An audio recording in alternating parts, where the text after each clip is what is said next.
বাঙালি অধিকাংশ পরিবারেই দেখা যায় ভালো কিছু ঘটলে, রেজাল্ট ভালো হলে, বিয়ে শাদী হলে অথবা ভালো কিছু ঘটলে আমরা আত্মীয়-স্বজনদেরকে ফোন দিয়ে আনন্দটা ভাগাভাগি করে নেই।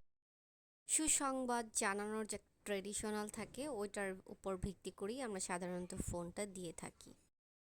সবার আগে আত্মীয়-স্বজনদের ফোন দিই, কেননা আনন্দটা ভাগাভাগি তো করে নিতে হবে। কিন্তু এতে আনন্দ ভাগাভাগি হয় কিনা সন্দেহ থাকলেও যন্ত্রণা ভাগাভাগি হয়, এতে কোনো সন্দেহ নেই। যাদেরকে আমরা আপন ভাবি, কাছের ভাবি, আত্মীয় ভাবি, আনন্দটা শেয়ার করে অধিকাংশ ক্ষেত্রে দেখা যাচ্ছে যে আমরা তাদের যন্ত্রণাটা বাড়িয়ে দিই। আত্মীয় স্বজনরা আমাদের ভালো চান, আমরা ভালো থাকি, তারা আমাদের সুজন, কিন্তু তারা চান না যে তাদের থেকে আমরা ভালো থাকি। এটা চান না আমরা ভালো একটা স্ট্যাটাসে বিলংস করি। তারা চান না আমরা কোনো কিছু অ্যাচিভ করি। তারা চান না তাদের থেকে কোনোভাবে আমরা কোনো কিছুতে উপরে থাকি। বরঞ্চ তারা তাদের আত্মীয় স্বজনের ভালো কথা শুনলে তাদের যন্ত্রণাটা বেড়ে যায়। এটাই সত্যি। অনেকের জীবনে অনেক ধরনের না পাওয়া থাকে, অনেক ধরনের ব্যর্থতা থাকে, অনেক ধরনের স্ট্রাগল থাকে। এটা যারা সাকসেসফুল তাদের জীবনেও থাকে, যারা সাকসেসফুল না তাদের জীবনেও থাকে। কিন্তু সাকসেসফুল হওয়ার জন্য যে মোটিভেশনটা দরকার বা যে কাজটা করা দরকার, এটা সবার থাকে না।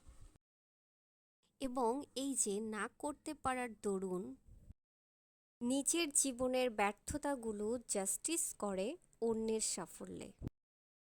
এজন্য অভিনয়টা বোঝা যায়।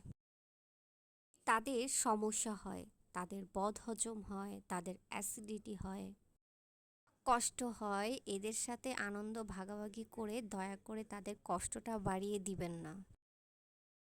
মাঝে মাঝে খাবার হজম হয় না, তারা কথা বলতে গেলে রুষ্ট হাসি দিয়ে কথা বলে। তাদের মানসিকতার মতো অ্যাক্টিংটা অনেক বিলো স্ট্যান্ডার্ড, যে কারণে অভিনয়টা বোঝা যায়। আপনার আনন্দে আনন্দিত হওয়ার অভিনয়টা স্পষ্ট বোঝা যায়।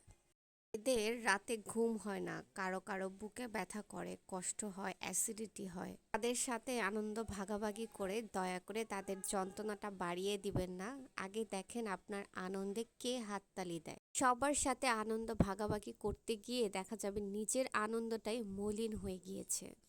আনন্দটাই ভাটা পড়ে যাবে, এটার প্রয়োজন নেই। সবাই আপনার আনন্দে আনন্দিত হয় না, অনেকে যন্ত্রণায়ও পড়ে।